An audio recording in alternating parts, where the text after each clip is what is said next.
Hello കൂട്ടുകാരെ, നമുക്കിന്നൊരു എല്ല് കറി വെച്ചാലോ? നല്ല അടിപൊളി ഒരു എല്ല് കറി വെക്കാം. എല്ല് കറി എന്ന് പറഞ്ഞാൽ നമ്മുടെ എല്ലായിട്ടല്ല, നമ്മൾ വാരി നമ്മുടെ റിബ് പീസാക്കി വെച്ചിരിക്കുക. നമ്മളത് കഴിഞ്ഞ ദിവസം തലേ ദിവസം പോയി മേടിച്ചതാണ്. ഇന്നലെ രാത്രി മേടിച്ച് അതെല്ലാം സെറ്റ് ചെയ്ത് വെച്ചിരിക്കുമായിരുന്നു. കഴുകി വൃത്തിയാക്കി നമ്മൾ കുക്കറിട്ട് വേവിച്ച് വെച്ചിരിക്കുക. കഴുകുന്നതിൻ്റെയും മറ്റുള്ള കാര്യങ്ങളും നമുക്ക് വീഡിയോ പിടിക്കാൻ പറ്റിയില്ല. അപ്പോൾ അത് നമുക്ക് ഉണ്ടാക്കാവേ.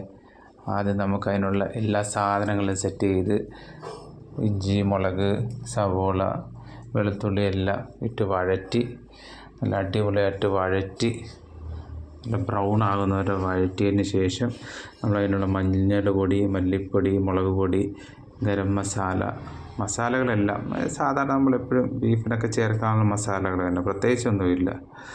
അതെല്ലാം ചേർത്ത് നല്ലോണം ഇളക്കി ആ ബീഫ് കണ്ട നല്ല അടിപൊളിയായിട്ട് എല്ലിൽ നിന്ന് വിട്ട് നിൽക്കുന്നുണ്ട്.